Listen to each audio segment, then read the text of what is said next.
አውትሻይን እያደረጋችሁ በጣም ዝነኛ የሆናችሁ የምትመጡ ልጆች እባካችሁ ራሳችሁን ጠብቁ። አንደኛ በጣም መመቀኛኘት አለ። እናንተ ከውጭ እንደምታስቡት አይደለም።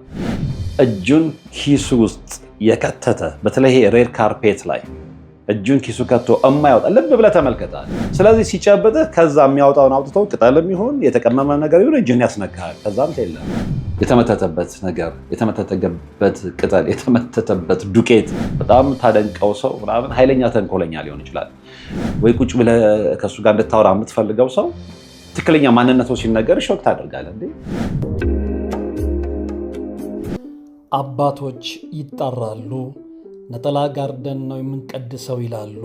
እናም እኛ በሞቀ ቤት ውስጥ እየኖርን ለአጋዕዝተ ሥላሴ እንዴት መሆን አቃተን ብለን ጥሪ ካስተላለፍንበት ዕለት ጀምሮ መቀነታችሁን ፈታችሁ፣ ከቤተሰቦቻችሁ በጀት ቀንሳችሁ፣ ወዳጅ ዘመዶቻችሁን አስቸግራችሁ እነሆ ባላችሁን ገንዘብ ለ2 ሰዓታት ያህል በእግር እየተመላለስን ሲሚንቶ፣ ብረት፣ አሸዋና ድንጋይ እያመላለስን በእናንተ ድጋፍ የጀመርነው የሥላሴዎች ቤት እዚህ ደርሷል። ለቀድሞ በሥላሴዎች ስም እያመሰገንን ለቀጣዩም እስክንፈጽመው ድረስ እንዳትተውን እየተማጸንን እንደጀመርነው በጋራ እንድንጨርሰው አደራ እንላለን። አሁንም ድጋፋችሁ አይለየን። በሊቦ ከምከም ወረዳ የመስኪየ ሥላሴ ቤተ ክርስቲያን አሰሪ ኮሚቴ። ሰላም ጤና ይስጥልን። በሀገር ውስጥና በመላው ዓለም የምትገኙ ወደ ቻናሌ ተከታታዮች ዛሬም በእግዚአብሔር መልካም ፍቃድ ተገናኝተናል። የኦርቶዶክስ እምነት ተከታዮች እንኳን ለፍልሰታ ጾም በሰላም አድረሳችሁ ማለት እፈልጋለሁ። የዛሬው መርሃ ግብራችን በታሪክ ላይ ያተኮረ ነው። ከአድማጭ ተመልካች ያገኘሁት ታሪክ ነው። እሱ ነው ወደ እናንተ የማደርሰው። ይህ ልጅ እጅግ ታዋቂ የሆነ አርቲስት ነው እና በሆነ አጋጣሚ ተገናኝተን የነገረኝን ነው የምነግራችሁ። በጣም ስለገረመኝ ነው ይህንን ታሪክ ወደ እናንተ ማቅረብ የፈለኩት። እና ምንድን ነው ያለኝ ይሄ ልጅ፣ በእርግጥም እሱ ከነገረኝ በኋላ ነው ልብ ያልኩት። እና እኔ ብዙ ጊዜ የፕሮግራም ላይ አልሄድም አለ። ለምሳሌ የሆነ ፊልም ምረቃ፣ የሆነ እንዲህ አርቲስቶች የሚያዘጋጁ ዝግጅት አለ አይደለ፣ የሆነ አዋርድ ምናምን ላይ አልሄድም አለ። እና ለምን እንደማልሄድ ታውቃለህ አለና የነገረኝ ነገር በጣም አስቤውም አልሜውም ስለማለቅ ሾክ ነው ያደረገኝ። እሱን ነው የምነግራችሁ። ለምንድን ነው አርቲስቱ እንደዚህ አይነት ፕሮግራሞች ላይ መገኘት ያልፈለገው? ምንድን ነው የሚያውቀው ሚስጥር የሚለውን አብረን እንመለከት ይሆናል። ከእሱ አንደበት የሰማሁትን መልሼ እነግራችኋለሁ። ይህ አርቲስት በነገራችን ላይ ታሪኩን አቅርበው ብሎ ሳይሆን ኖርማሊ እንደ ጓደኛ ስናወራ ነው የነገረኝ እና ብዙዎችን ስለሚያነቃ፣ ብዙዎችን ስለሚያስተምር፣ ብዙዎች ይህንን ነገር እንደኔ ዘንግተውት የነበሩ በደንብ ትኩረት እንዲያደርጉ ስለሚረዳ ይቅረብ አይቅረብ የሚለውን ፍቃዱን ሳልጠይቅ ሀሳቡን በማቅረቤ ቅር ይለዋል ብዬ አላስብም። ምክንያቱም የነገረኝ በጣም ከልቡ ተመስጦ ነው። እሱም ላይ ብዙ የደረሱ ነገሮች አሉና ፕሮግራም እንደሚከታተል ነግሮኛል። እና እንደውም እንደሚከታተል ያወቅኩት በምንድን ነው፣ በአጠቃላይ በዚህ በሚዲያው ዙሪያ የሆነ ርዕስ አነሳና የአንተ ፕሮግራም እኮ እንዲህ ስለሆነ ምናምን የሚል አስተያየት ሰጠ። ስለዚህ የአንተ ፕሮግራም እንዲሆነው ካለ ፕሮግራሜን ይከታተላል ማለት ነው። እና በነበረን ቆይታም ከቆይታችንም የተረዳሁት ያን ነው፣ ፕሮግራሜን እንደሚከታተል ማለት ነው። እና ስለዚህ ባለታሪካችን እሱ ነው ማለት ነው። ዛሬ ባለታሪካችን እሱ ነው። እሱን ነው የምነግራችሁ። እና ይሄ ልጅ በጣም ብዙዎች የሚወዱት፣ ብዙዎች የሚያከብሩት ትልቅ አርቲስት ነው። ያ ስኬቱ ግን ዛሬ እንደ በፊቱ አይደለም። አንዳንድ ጊዜ ሌሎች ሙያዎች ውስጥም ገባ ወጣ እንደሚል ተገንዝቤያለሁ። እና አነሳን በሆነ ጓደኛ አጋጣሚ ነው ያወቅኩት። ማለት ከጓደኛዬ ጋር ቀጠሮ ነበራቸው። ቀጠሮ እንዳላችሁ አላውቅም። እኔ ደግሞ ከዛኛው ጓደኛዬ ጋር ቀጠሮ ነበረን። ቁጭ ብለን እያወራን እያለ መጣ። ሰላም ተባባለን። ቁጭ አለ። አገኘሁትኝ። በእርግጥ በጣም ደስ ብሎኛል። ምክንያቱም ስለሱ ከጓደኛዬ አንደበት መረጃ ሰምቻለሁ ከዚ በፊት። አሁን በእንደዚህ አይነት ኮንዲሽን ላይ ነው ያለው ምናምን የሚል ነገር ማለት ነው። እና በአካል ሳገኘው ደስ ያለኛው ከእሱ አንደበት መረዳት እንደምችል ስለተገነዘብኩኝ ማለት ነው። እና በነገራችን ላይ ካወቃችሁበት ሁሉም ሰው መጽሐፍ ነው። ገልጣችሁ እንዴት ማንበብ እንደምትችሉ ከተገነዘባችሁ ከእያንዳንዱ ሰው በተለይ አድማጭ ከሆናችሁ ዝም ብላችሁ ከዛ ሰው አንደበት ለመስማት ከታደላችሁ ያንን ጸጋ ከተሰጣችሁ እያንዳንዱ ሰው መጽሐፍ ነው። ብዙ የሚነበብ ነገር ያለው ማለት ነው። እና አብዛኞቻችን ግን ለዛ የታደለን አይደለንም። አንድ ሰው ዝም ብሎ አንብቡኝ ብሎ እድሉን ሲሰጠን እኛ ቀድመን እየቸኮልን በመሀል እያቋረጥ ነው እሱ ሲያወራ እኛ እየገባን አስተያየት እየሰጠን እናበላሻለን እንጂ እግዚአብሔር ብልሃቱን ለሰጠው ሰው አንድ ሰው ሲናገር ዝም ብሎ ማድመጥን የመሰለ ትልቅ ትምህርት የለም። ከምሬ ነው የምላችሁ። እና ማዳመጥ ብዙ ነገርን ያስተምራል። ማድመጥ ብዙ ነገር እንገነዘብ ያደርጋል። እና የልጅ ትጫወትን እያለ በነገራችን ላይ ጨዋታም ይችላል እና ርዕሱን እኔ አውቄ ጫፍ ጫፉን ከተነጋገረን በኋላ ሆን ብዬ እኔ ወደምፈልገው ርዕሰ ጉዳይ እንዲመጣልኝ ነው አቅጣጫውን ያስተካከልኩለት። ከዛ በኋላ እንግዲህ ብዙ እኔም አላውቀውንም ኮርስ አንዳንዶቹን የምጠረጥራቸው አንዳንዶቹንም ደግሞ ማውቃቸው ታሪኮችን ቢሆኑ ግን ሌሎች የማላውቃቸውንም ታሪኮች ነግሮኛል። እና ጠፋህ አልኩት። እንደ በፊቱ አላይም። አይ እንዲህ አይነት እንትን እኮ ጀምሬያለሁ። እሱን አይቼዋለሁ አልኩት። ግን እንደ በፊቱ በደንብ እንደዚህ በሰፊው ድሮ ህዝብ እንደሚያውቅህ በሰፊው አላይህም ብዙ መድረኮች ላይ አልኩት። በፍጹም አለ። እዚህ ቦታ ነበርኩ፣ እንዲህ አይነት ስራ ጀምሬ ነበር። ያው ከሞላ ጎደል ላይፍ ያሮጣል ምናምን የሚለውን የቤተሰብ ነገር ተነጋገርና እና አርቱ ላይ ግን በጣም ፎከስ አድርገው እንደ በፊቱ የማይሰራበትን ነገር ነገረኝ። አንደኛ በጣም መመቀኛኘት አለ። እናንተ ከውጭ እንደምታስቡት አይደለም ወይ? ተመልካቹ ከውጭ እየተመለከተ እነዛን ሰዎች እንደሚያደንቃቸው አይደለም። በጣም ታደንቀው ሰው ምናምን ኃይለኛ ተንኮለኛ ሊሆን ይችላል። ከሱ በላይ ሰው የለም ብለህ ቆመህ መድረክ ላይ ወይ ስክሪን ላይ አይተኸው አድንቀው እንዲፈርምልህ ወይ ሻይን ልትጋብዘው ወይ ቁጭ ብለህ ከሱ ጋር እንድታወራ የምትፈልገው ሰው ትክክለኛ ማንነቱ ሲነገር ሾክ ታደርጋለህ። እንዴ ኢንዱስትሪው ምን የተበከለ ነው ወይ ብለህ እስክትገደድ ድረስ ማለት ነው። በቃ ሰርች ለማድረግ እስክትገደድ ድረስ ማለት ነው። እና አዎ አላይህም ስለው ነው እኔ ስራው ላይ ብቻ አይደለም አለ። ስክሪኑም ላይ መድረኩም ላይ ምናምን ብቻ ሳይሆን ብዙ ጊዜ አይደለም እንደውም ሁሌም ማለት ትችላለህ አለ። መድረኮች ላይ አልገኝም። ለምሳሌ የፊልም አዋርዶች ይዘጋጃሉ፣ እንደዚህ ኢንተርቴንመንት ኮንሰርቶች፣ ኢንተርቴንመንት ዝግጅቶች ምናምን ይዘጋጃሉ እና እዛ ላይ አልሄድም። አይቼ አላውቅም አልኩት። እዛ ሄጄ ራሴን ላበላሽ ወይ ነው ያለኝ። ለምስለው እንደውም ቃል በቃል የነገረኝን ልንገራችሁ። እጁን ኪሱ ውስጥ የከተተ በተለይ ሬድ ካርፔት ላይ እጁን ኪሱ ከቶ እማያወጣ ልብ ብለህ ተመልከት አለ። እኔ እንደዛ አስቤ አላውቅም። ከምሬ ነው የምላችሁ። ለካ ብዙ የተደበቁን እማናያቸው ግን አጠገባችን ያሉ ነገሮች አሉ፣ ልናቃቸው የሚገባ ለጥንቃቄ ለግንዛቤ ማለት ነው። እና ሌላ ዓለም ውስጥ ገብተናል፣ ሌላ ታሪክ ውስጥ ገብተናል። እኔ እንደዛ ተገንዝቤ አላውቅም እሱ እስከነገረኝ ጊዜ ድረስ። ከዛ በፊት ድንገት በሞት አተናቸው ያስደነገጡን አርቲስቶች ሁሉ አነሳና ብዙ ታሪኮችን አጫወተኝ። እገሌ ምን በእግሩ ሄዶ አይደለ እንዴ ምን ሬሳው የወጣው እገሌ። ብዙዎቻችን የምንገነዘበው ግን የተነገረንን ነው አንደርስታንድ የምናደርገው እንጂ ከዛ ጀርባ ምንድን ነው ያለው? ያንን ልጅ እንዴ በእግሩ ሄዶ ሆስፒታል ገብቶ ተመርምሮ ለመውጣት ሲል እዛው ሞቶ ሬሳውን እንዲወጣ ምክንያቱ ነገር ምንድን ነው ብለን አንመራመርም አለ። እና በዝምታ ነው እያለቅን ያለ ነው። ይልቅ ወደ ዋናው ታሪክ ልመልስህ አለ። እኔ ቀይ ካርፔት ይሄ የምንድነው ቀይ ምንጣፍ እንደ ሆሊውድ ማለት ነው እንደዚህ አይነት ፕሮግራሞች ላይ ምናምን የማልገኘው ለምን ነው ታውቃለህ አለ። ብዙ ጊዜ እጃቸውን ኪሳቸው ከተው እንደዚህ አይነት ዝግጅቶች ላይ ልብ ብለህ እስካሁን ካላየህ አለ ወደፊት እንደዚህ አይነት ፕሮግራሞች ሲዘጋጁ አይ ቲንክ አንተም እንደበፊቱ እንደዚህ አይነት ቦታ ላይ መገኘት ትተሃል ሲለኝ ያው በኮንቴንትም ስለወጣው ከዛ በነገራችን ላይ ከዚህ በፊት ብዙ ጊዜ ተናግሬዋለሁ። ኢንተርቴንመንት ፕሮግራም ነበር የምዘጋጀው። ስለዚህ የጥሪ ካርዶች ሲደርሱን ከጓደኞች ጋር ከስራ ባልደረቦች ጋር ያው ለስራ ስንል እንደዚህ አይነት ፕሮግራሞች ላይ እንታደም ነበረ፣ እንደዚህ አይነት ዝግጅቶች ላይ እንታደም ነበረ። አሁን ግን ያው ኖርማሊ እንደዚህ አይነት ፕሮግራም ስለማልሰራ አልሄድም። እናንተ ባልሄዳችሁ ቁጥር ደግሞ በተለይ እዛ ኤሪያ ላይ ካሉ ሰዎች መንፈሱ ስለምትወጡ እነሱም ይረሷቸዋል፣ እናንተም ትረሷቸዋላችሁ። ምክንያቱም የእናንተም ዓለም ሌላ ስለሆነ ማለት ነው። ሰው አልሄድም ምናምን አልኩት እና አሁን የነገርኳቸው ምክንያት ነገርኩት። እንኳን አልሄድክ ቀረብህ ነው ያለው። እና ወደ ራሱ ታሪክ ሲመልሰኝ እጃቸው እነዚህ ኪሳቸው ከተው ብዙ ጊዜ የምታያቸው ኪሳቸው ምንም አያጡም አለ። ምን ማለት ነው አልኩት። በጣም ተገርሜ በቃ ኪሱ ከቤት ተዘጋጅቶ ይዞ ነው የሚመጣው። ስለዚህ ሲጨብጥህ ከዛ የሚያወጣውን አውጥቶ ቅጠልም ይሁን የተቀመመ ነገር ይሁን እጅህን ያስነካሃል። ከዛ አንተ የለህም። ተረት አይደለም የማወራልህ አለ። ብዙም ማቃቸው ስቶሪዎች ስላሉ ነው።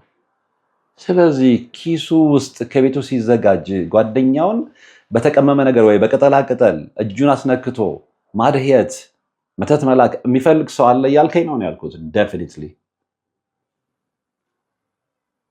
ምን ታርጉታላችሁ?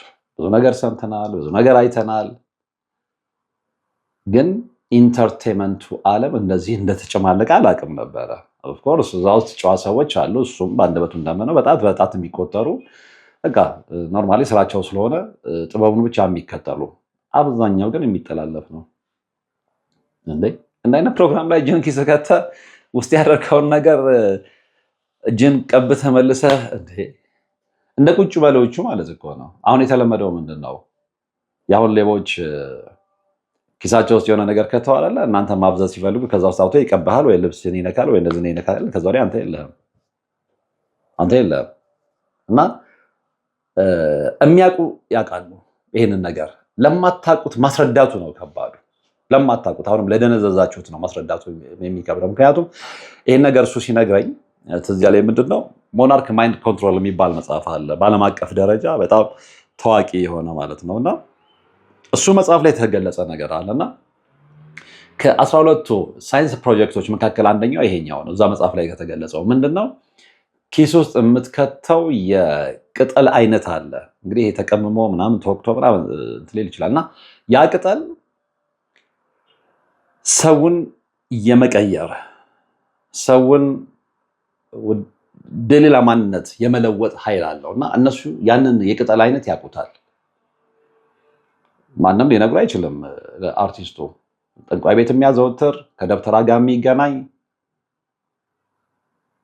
ተገናኝቶም ያገኘውን ነገር ለመጥፎ ነገር የሚያውል ነው እና ብዙዎቹ አይ ቲንክ እዛ ውስጥ ገብተዋል። እግዚአብሔር ይቅር ይበላቸውና ያንን ነው በቅጠላ ቅጠል እየተጠቀሙ ያሉት እና እዛ መጽሐፍ ላይ የተገለጹት ነገሮች በነገራችን ላይ በጣም ከ400 ምናምን በላይ የቅጠላ ቅጠል ዝርያዎች እዛ ላይ እንትን ብለው ሳይንቲፊክ በሆነ መንገድ ምርመራ ተደርጎባቸው፣ በነገራችን ላይ ሳይንቲፊክ ስላችሁ ሳይንቲስቶች ያጠኑበትን መንገድ ነው እንጂ ሞር ስፒሪቹዋል ኃይላቸው ነው የሚታወቀው። ስለዚህ እሱን ነው ለካ አጅሬዎች ኪሳቸው እያደረጉ ከሱ በላይ ሲተውን የነበረን፣ ከሱ በላይ ስክሪፕት ራይተር ከሆነ፣ ከሱ በላይ ሰዎች የሚወዱት ከሆነ ያቺ መድረክ የጋራ መድረክ ነች። የሚሰራውን ይሰራል። ይሄ በኢንተርቴንመንቱ ዓለም በደንብ እየተሰራበት ነው። ብዙ ሰው አልነቃም ነው ያለኝ እና ያንን ከሰማኝ በኋላ ግን በጣም ነው ብዙ ነገሮችን በአእምሮ ያመላለስኩት እና ወዴት እየሄድን ነው? በዚህ ደረጃ ምቀኝነቱ የነገሰው ለምንድን ነው? በዚህ ደረጃ አንዱ አንዱን መመቀኘት የጀመረው ለምንድን ነው? ስለዚህ ሁላችንም እኩል ስጦታ አይሰጠንም። ለምሳሌ ለእኔ በጣም ስክሪፕት ራይተር መሆንን የተሰጠኝ ጸጋ የተሰጠኝ ስጦታ ሊሆን ይችላል። እግዚአብሔር የሰጠኝን ስጦታ ግን ማንም ሊነጥቀኝ አይችልም፣ እኔ እስከ በረታሁ ድረስ ማለት ነው። አሁን እየሆነ ያለው ግን ያው ብዙዎቻችንም በጸሎት ህይወታችን ደካሞች ስለሆነን ለመንፈሳዊ ጥቃት ተጋልጠናል።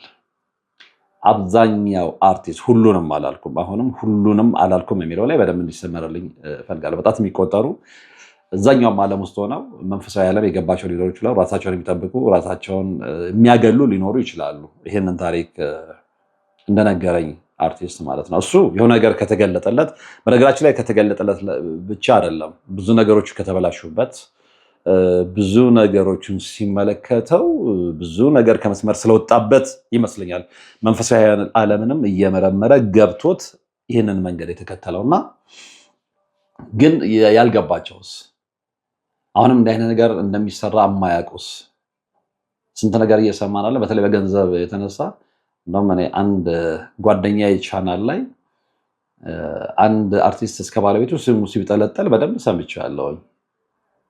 ይሄ ምንድነው? ከገንዘብ ጋር በተያያዘ ማለት ነው። አምነውት ገንዘብ የላኩለትን ሰዎች ከርቶ የሄደበትን ርቀት ማለት ነው። ይሄ እያደገ ሲሄድ ወደ ምንድነው የሚመጣው? ወደ ምቀኝነት። ምቀኝነት እያደገ ሲሄድ ወደ ተንኮል። ተንኮል የእባብን ስትራቴጂ ተግባራዊ የምናደርግበት መንገድ ነው። ስለዚህ እሱ መንገድ ነው የተከተሉት ብዙዎቹ።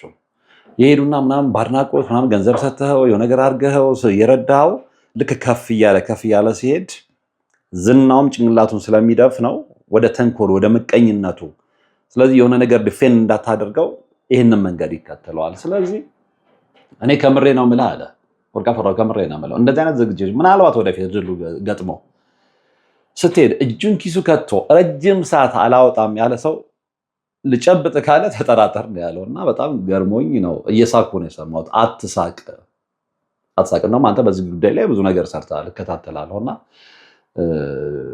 ይህንን እንደ ቀልድ እንድትመለከትብኝ አልፈልግም። ብዙ ያየኋቸው ነገሮች ስላሉ ነው ያለው። ኦፍኮርስ አምናለሁ፣ ግን በዚህ ደረጃ ኪስ ውስጥ አስቀምጦ ዝግጅት ቦታ ላይ ተይዞ እንደሚኬድ አላውቅም ነበረ። የተመተተበት ነገር፣ የተመተተበት ቅጠል፣ የተመተተበት ዱቄት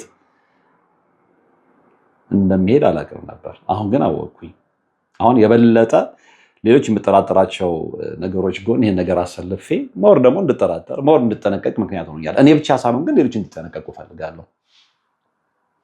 ሌሎችም እንዲጠነቀቁ። መጠላለፉ በዝቷል። የውጭው ዓለም አርቲስቶች በብላክ ማጂክ በዋይት ማጂክ እንደሚጠፋፉት ሁሉ እኛም ሀገር እቺ ትሬንድ ተለምዳለች። በነገራችን ላይ ብዙ ነገራችንን ከውጭ ኮፒ አድርገን ምናምን አተዋወናችንን፣ አለባበሳችንን፣ አነጋገራችንን ኢቨን ቅድም ነገራቸው ላይ የሬድ ካርፔቱ ነገር ሬድ ካርፔት እኛ ሀገር አልነበረም። ሃሊውዶች ናቸው ሲሰሩበት ያባለ ያው እነ ካን ፊልም ፌስቲቫል ምናምን ላይ ሁሉ ይደረጋል። ኦፍ ኮርስ እንግሊዝ እና ሌሎች ሀገሮች እሷ ነገር ኮፒ አድርገን አመጣን። ችግር ላይ ኖረው ይችላል፣ ለፕሮግራሙ ድምቀት ሊባል ይችላል። ግን ተንኮሉ ነው። ይሄ ብላክ ማጂኩን ዋይት ማጂኩን ለምን እናመጣዋለን? ጓደኛችንን በብላክ ማጂክ ለማጥፋት ለምን እንነሳለን? ከበለጥ ነው በችሎታችን እንብለጥ። በችሎታችን ስለበለጠን ብቻ የእሱን ኮከብነት ደመና ውስጥ ከተን ጨለማ ውስጥ ከተን እኛ ለማንጸባረቅ የምንሄድበት መንገድ ለጊዜው ሊመስለን ይችላል እንጂ አይሳካም። ምክንያቱም እግዚአብሔር ይቀጣል። እግዚአብሔር በዚህ መንገድ የሚሄዱ ሰዎችን አይወድም። እግዚአብሔር በዚህ መንገድ የሚሄዱ ሰዎችን ይቀጣል። ስለዚህ እባካችሁ ተጠንቀቁ።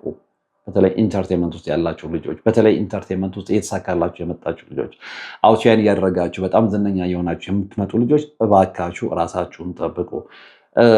ድንገት የማናውቃቸው ልጆች የሆነ ሰዓት ላይ ቡም አድርገው በጣም በዘፈኑም በፊልሙም ዓለም የሚመጡ ልጆች አሉ። ገና ታዳጊዎች በቃ እዛ ጉዳይ የተሰጣቸው እንደዚህ አይነት ሰዎች ቪክቲም የመሆን እድላቸው በጣም ሰፊ ነው እና ልትጠነቀቁ ይገባል። ስራችሁን ስትሰሩ እግዚአብሔር ይዛችሁ ስሩ። ስራችሁን ስትሰሩ ከጸሎት ሳትለዩ ስሩ። ስራችሁን ስትሰሩ ሁሌም 1 ሰዓት 2 ሰዓት ፊልም ላይ የምታጠፋ ከሆነ ከዛ ያልተናነሰ ሰዓት ለጸሎት ከእግዚአብሔር ጋር ለመነጋገር ሰጥ። አለበለዛ እግዚአብሔርን ያልያዘ ማንነት ውድቀት ነው። ከምሬ ነው የምላችሁ። አምላክን ያልተደገፈ ስራ፣ አምላክን ያልተደገፈ ዝና መሰረት የሌለው ቤት ማለት ነው። የሆነ ኃይለኛ ነፋስ ከመጣ ምንቅልቅሉን አውጥቶ የሚጥለው ማለት ነው። ስለዚህ የብዙዎቻችን ስብዕና ያ ነው። ስለዚህ መሰረታችንን ክርስቶስን እናድርግ። መሰረቱን ክርስቶስን ያደረገ ሰው የፈለገ ወጀብ ቢመጣ ምንም አይሆንም እና ከዚህ ጋር በተያያዘ መጽሐፍ ቅዱስ የአጋንንት ድል መመሪያን በደንብ ይነግረናል እና እንዴት ነው አጋንንትን ድል የምንመታው የሚለውን በደንብ ማወቅ ይኖርብናል። ያ ካልሆነ አስቸጋሪ ነው። በተለይ ደግሞ በጣም ታርጌት እየሆንን ሰዎች ማለት ነው እና ያንን ማሸነፍ የሚቻለው በምንድን ነው? እንግዲህ አሁን ስለ ችግሩ ነው አይደል ያወራ ነው። አሁን ችግሩን ነው በደንብ ያጎላ ነው። ኪስ ውስጥ እንደዚህ ተደርጎ ሲጨበጥ እንደዚህ ነገር ይደረጋል። አሁን የነገርኳችሁ ነገር እንዳለ ይዛችሁ ግን ያንን እንዴት ነው ድል የምናደርገው? ታዲያ እንዴት ነው ምንድነው? ታዲያ እንዴት ነው የምንዋጋው የሚለውንም ነገር ብዙዎች ማወቅ ይፈልጋሉ ብዬ አስባለሁ እና አብዛኛው ነገር መጽሐፍ ቅዱስ ላይ ያለ ነው። መጽሐፍ ቅዱስ ላይ በቃ የስልጣን ተሰጥቶናል። ግን እኛ እንዴት እንደሚሆን ስላላወቅን ነው። ኦፍ ኮርስ መጽሐፍ ቅዱስን ሁሌም የህይወት መመሪያቸው ያደረጉ ሰዎች ያንን አውቀውታል፣ ይጠቀሙበታል። ላላደረግነውስ የሚለውን ይሄንን የምናገረው እና ሁላችንም ኃይል አለን። መንገዱን ካወቅን ጠላታችንን ለመቀጥቀጥ እባብና ጊንጡን እንረግጥ ዘንድ መጽሐፍ ቅዱስ ላይ በደንብ ተነግሮናል። ለምሳሌ ሉቃስ ወንጌል 10:19 ላይ ምንድን ነው የሚለው? እነሆ እባቡንና ጊንጡን ትረግጡ ዘንድ በጠላትም ኃይል ሁሉ ላይ ስልጣን ሰጥቻችኋለሁ የሚጎዳችሁም ምንም የለም ይላልና እኛ እስካወቅንበት ድረስ እኛ በእግዚአብሔር ከለላ ውስጥ እስካለን ድረስ እኛ ወደ እግዚአብሔር የምንቀርብበትን መንገድ እስካወቅና ያን ተግባራዊ እስካደረግን ድረስ እባቡንም ጊንጡንም እንረግጥ ዘንድ በጠላታችን ላይ ሁሉ ድል እናደርግ ዘንድ ስልጣኑ ተሰጥቶናል። የሚጎዳንም ማንም የለም። ስለዚህ የፈለገ ሰው ኪሱ ውስጥ ምንም ይዞ ይምጣ፣ መተት ይጨብጥህም፣ ላይንም ላይ ቀባ፣ ተንኮልም ያስብም፣ አንተ ኃይል ስለተሰጠ በጠላት ላይ ኃይል ስለተሰጠ ስልጣን ስለተሰጠ ሁሌ የምትጸልይ ከሆነ ሁሌ በእግዚአብሔር ከለላ ውስጥ ስለሆንክ ሁሌ የምትሰግድ ከሆነ ሁሌ ከጸሎት ኃይል የማትለይ ከሆነ ሁሌ የጌታህን የመድኃኒትን ኢየሱስ ክርስቶስን ስም የምትጠራ ከሆነ በአንተ ላይ ስልጣን ያለው የለም። እንደውም በተገላቢጦሽ አንተ እባቡንና ጊንጡን ትረግጠው ዘንድ ስልጣኑ ተሰጥቷል። ይህንን ማመን መቻል አለብን። ሌላው እንግዲህ ማርቆስ ወንጌል 16:17 ላይ ያመኑትንም እነዚህ ምልክቶች ይከተሏቸዋል፣ በስሜ አጋንንትን ያወጣሉ፣ በአዲስ ቋንቋ ይናገራሉ ይላል እና በስሜ አጋንንትን ያወጣሉ ሲል ዝም ብሎ ቁጭ ብሎ አይደለም በስም አጋንንትን የሚያወጣው ያመኑትንም ነው የሚለው። ያመኑትንም ምን ያህሎቻችን ለእምነታችን ቅርብ፣ ምን ያህሎቻችን ጽኑ እምነት አለ፣ ምን ያህሎቻችን አንወላውልም፣ ምን ያህሎቻችን አንጠራጠርም እና ያለ ጥርጥር የሚያምኑ ሰዎች በዚህ ደረጃ ስልጣን ተሰጥቷቸዋል። በዚህ ደረጃ ማለት ነውና ብዙዎቻችን ስለምንወላውል ነው። ብዙዎቻችን እግዚአብሔር የሰጠንን ስጦታ የሰጠንን ጸጋ ስለማናቅ ነው እንጂ እስከ በረታ ድረስ ኢየሱስ ክርስቶስን እስከያዝክ ድረስ በስሙ አጋንንትን ማውጣት ትችላለህ። ከኃጢአት ጎዳና እስከራክ ድረስ እባብና ጊንጥን ቀጥቅጠህ ለመረገጥ ስልጣኑ ተሰጥቷል እና ላይ በደንብ ትኩረት አድርገን ልንሰራ ይገባል። ሌላው ምንድነው እንግዲህ ወደ ኤፌሶን ሰዎች 6:11 ላይ የዲያብሎስን ሽንገላ ልብ አድርጉ፣ የዲያብሎስን ሽንገላ ትቃወሙ ዘንድ እንዲቻላችሁ የእግዚአብሔርን ዕቃ ጦር ሁሉ ልበሱ ይላል። የዲያብሎስን ሽንገላ ዲያብሎስ አሁን ከመቼውም ጊዜ በላይ ዓለምን እያመሳት ነው። ዓለምን እያሳሳተ ነው። የዓለምን ሕዝብ ወዴት እየመራው እንደሆነ እየተመለከትን ነው። ዓለም አብዳለች። ሰው መንገድ ስቷል። ሰው በኃጢአት ጎዳና እየተመላለሰ ነው። እግዚአብሔር ደግና የምህረት አባት ስለሆነ ነው በትዕግስት እየተመለከተን ያለው። ነገር ግን ይሄ ነገር ገብቶን የዲያብሎስን ሽንገላ፣ የዲያብሎስን ተንኮል፣ የዲያብሎስን መርመጥመጥ እንቃወም ዘንድ እንዲቻለን የእግዚአብሔርን ዕቃ ጦር ሁሉ ማንሳት ይኖርብናል። ይሄ ማለት ምንድን ነው? እግዚአብሔር ጦር ዕቃ ሁሉ ምንድን ነው? ጸሎት ነው፣ ስግደት ነው፣ ቅዱስ ቁርባን ነው፣ መጸለይ ነው። በዚች ምንም ሊሆን አይችልም። ድሆችን መርዳት ነው፣ ቤተክርስቲያንን መደገፍ ነው፣ እርስ በርስ መረዳት ነው፣ የተራቡትን ማብላት ነው፣ የታረዙትን ማጠጣት ነው፣ አስራት በኩራት ማውጣት ነው፣ የታመሙትን መጠየቅ ነው፣ ለቅሶ መድረስ ነው። እግዚአብሔር የሚፈልጋቸውን መልካም ነገሮች ሁሉ የምናደርግ ከሆነ የእግዚአብሔርን ዕቃ ጦር ሁሉ ታጥቀናል ማለት ነው። ምን ያህሎቻችን ግን ይሄን እናውቃለን? ምን ያህሎቻችን ለዛ ዝግጁ ነን? ምን ያህሎቻችን ቤተክርስቲያን ቆመን በትክክለኛው መንገድ እግዚአብሔር እንጸልያለን ተሰብረን? ምን ያህሎቻችን ቤተክርስቲያን በር ላይ ቆመን ጎረቤቴን ንቀልልኝ፣ የጎረቤቴን ሀብት ወደ እኔ አምጣው ብለን እንጸልያለን? አንደባበቅ። አንዳንዱ ቤተክርስቲያን በትክክለኛው መንገድ ንስሐ ገብቶ ከእግዚአብሔር ጋር ሊታረቅ ይሄዳል። አንዳንዱ ቤተክርስቲያንም ጋር ሆኖ ሰው ግደልልኝ ብሎም ይጸልያል። እግዚአብሔር እንደዚህ አይነት ጸሎትን አይሰማም። እግዚአብሔር በትክክለኛው መንገድ የእሱን ዕቃና ጦር የለበሱትን ነው የሚታደገው እንጂ በተንኮል መንገድ ሄደው አባታቸው ሉሲፈር የሚነግራቸውን ነገር በቤተክርስቲያን ጥላ ከለላነት ስር ሆነው ለማራመድ የሚሞክሩትን እግዚአብሔር አይሰማቸውም አይደለም ይቀጣቸዋል። እና ይህንን ልብ ልንል ይገባል። ዞሮ ዞሮ ወደ ማጠቃለያው ስንመጣ አሁን እያንዳንዱ ቦታ ላይ የምንመለከተው ነገር በጣም ጥንቃቄ የሚያስፈልገው ነው። እንግዲህ ታዋቂ የነበረው አርቲስት ከአንደበቱ የሰማነው ነገር የሚነግረን ነገር አለ። እኛውን በተለያዩ ምክንያቶች ሆቴል ቤቶች ጉድ ሰሞኑን እየነገርኳችሁ ነው። ማን ምን እያደረገ እንደሆነ እየነገርኳችሁ ነው። አሁን ደግሞ የጥበቡ ዓለም ውስጥ ያለውን ነገር ሰማ። ኦፍኮርስ የማውቃቸው ነገሮች ነበሩ። ከዚህም ሰርቼ ሼር ያደረኳችሁ ታሪኮች ነበሩ። ነገር ግን እጁን ኪስ ውስጥ አድርገው ኪስ ውስጥ የሴጣንን የተንኮል ዕቃ ተሸክሞ ጓደኛውን በመተት ወደኋላ ሊያስቀር የሚነሳ አርቲስት በእንደዚህ አይነት ሁኔታ ይኖራል ብዬ አስቤም ገምቼም አላውቅም ነበረ።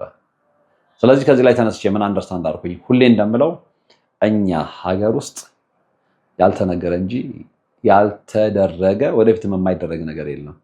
ስለዚህ ከነዚህ አይነት ነገር ለመጠበቅ እንግዲህ እግዚአብሔርን በደንብ መያዝ ያስፈልገናል ለማለት ነው። የዛሬው ታሪክ የተከታተላችሁት ነበር። በቀጣይ በሌላ መርሃ ግብር፣ በሌላ ታሪክ፣ በሌላ መረጃ እንገናኛለን።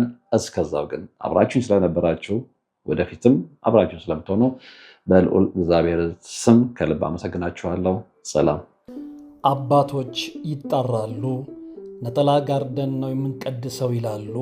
እናም እኛ በሞቀ ቤት ውስጥ እየኖርን ለአጋስተ ሥላሴ እንዴት መሆን አቃተን ብለን ጥሪ ካስተላለፍንበት ዕለት ጀምሮ መቀነታችሁን ፈታችሁ፣ ከቤተሰቦቻችሁ በጀት ቀንሳችሁ፣ ወዳጅ ዘመዶቻችሁን አስቸግራችሁ እነሆ ባላችሁን ገንዘብ ለ2 ሰዓታት ያህል በእግር እየተመላለስን ሲሚንቶ፣ ብረት፣ አሸዋና ድንጋይ እያመላለስን በእናንተ ድጋፍ የጀመርነው የሥላሴዎች ቤት እዚህ ደርሷል።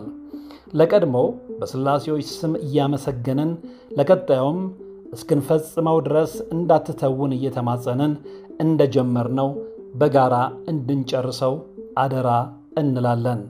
አሁንም ድጋፋችሁ አይለየን። በሊቦ ከምከም ወረዳ የመስኪየ ሥላሴ ቤተ ክርስቲያን አሰሪ ኮሚቴ